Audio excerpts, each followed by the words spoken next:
Hello, I'm Ben Shires. And I'm Katie Thistleton. And we're here with BAFTA Kids and Place to Be. Now, normally, we're going around the length and breadth of the country offering our tips of the trade when it comes to TV presenting in our Presenting Masterclass. But today, we wanted to share it with a much wider audience, and that's you guys. So here is our special mini session. Now, you might not know that neither Ben or I actually set out to be TV presenters, but we both realised we had certain skills which were helpful for presenting, and you might have too. Absolutely, but these aren't just skills that are specific to TV presenting. They can be used in all other forms of life as well, anything that you do. One of those skills, which is very important, is being a good listener. Isn't that right, Ben? Sorry, what? I said being a good listener is very important, isn't it, Ben? Oh, yeah! All right. I'm just playing along. I heard you. Being a good listener, got it. Thanks, Ben. Now, taking in interesting people you meet is a really good way to test your listening skills. So let's give that a go right now, shall we? Ben, tell us a bit about yourself. Yes, my name is Benjamin John Shires. I'm from a town in East Yorkshire called Beverley, and I support the greatest football team in the world. Of course, it's Leeds United. Oh, and I love collecting stuff like antiques and coins and fossils and autographs. And I'm Katie Lorna Thistleton, and I grew up in Manchester. When I was younger, I really wanted to be a writer, and my favourite author was Jacqueline Wilson. And when I go out for a meal with Ben Shires, I always order steak and chips. It's my favourite food, isn't it, Ben? It's true, and it never gets dull. Anyway, you've heard something about us, but now we're going to quiz you on what you've just heard. So, can you remember Katie Thistleton's middle name? Probably not, because nobody ever gets that right, so well done if you did. And now I'm going to ask you a question about Ben Shires. Can you remember what his favourite football team is?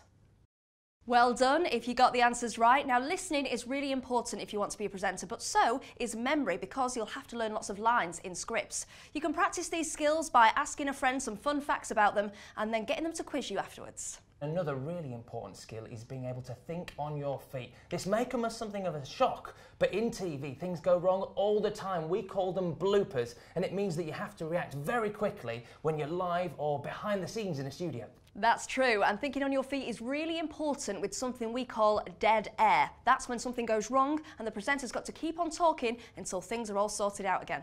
One way to practice this is to talk non-stop on a subject for 20 seconds. It could be about anything, completely random, but you need to keep engaged and keep on talking. I'm going to demonstrate this by giving Katie 20 seconds on the clock to talk about donuts. Go! Okay, donuts are round. Often they have a circle in the middle, like a bagel, but they're usually sweeter than a bagel. Sometimes they have sugar on top. Sometimes they've got like a glaze. Sometimes they that have jam in them. That's how Bob Marley liked them. Sometimes they have sprinkles on them.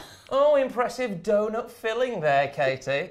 I thank you. Now, being able to engage your brain is a very important skill, and not just in presenting. You can practice this by asking a friend to give you any random subject to talk about for 20 seconds. All you need to do is think clearly and speak a lot. And the more that you practice, the better you'll get. Now, it's very important when you're a TV presenter that you're confident about your best qualities. Yes, some find it harder than others to blow their own trumpet, but knowing your own strengths is a great skill because we're all unique and different and special.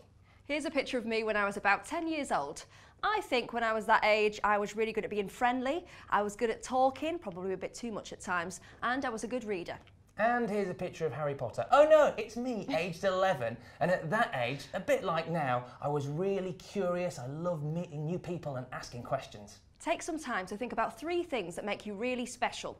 If it's not obvious, then perhaps ask a friend what's great about you. Sometimes it's easier for other people to see our best qualities. Being a TV presenter can also require acting skills. Thank you. Now, believe it or not, Katie and I aren't trained actors. I know, right? But some presenters are. And actually, acting is a really useful skill because presenting is still a type of performance. So here's a fun task we like to do to test your acting skills. Let's imagine you're nominated for Best Presenter at the BAFTA Children's Awards. Now, it's great to be nominated and really exciting, but the reality is you might not win. So you need to practice your gracious loser face so that if you don't win, you don't look like a sore loser on TV. Okay, so I'm going to announce the winner from this rather snazzy golden envelope. Ooh. And you, Katie Lorna Thistleton, are going to give us your best gracious loser face. You ready? I'm ready. Okay, here we go. And the BAFTA for Best Presenter goes to someone else.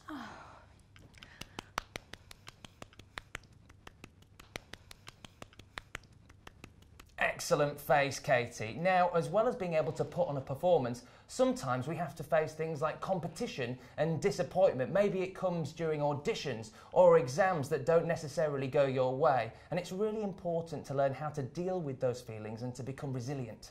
That's right. In fact, being gracious is a really good tip generally in life, as are lots of the other skills we've talked about today. Absolutely. Whether it's listening, memory, thinking on your feet, or recognising your own strengths, all these skills can be used in all parts of your life, not just TV presenting. Thanks for watching. Now have fun practicing. See ya! See ya!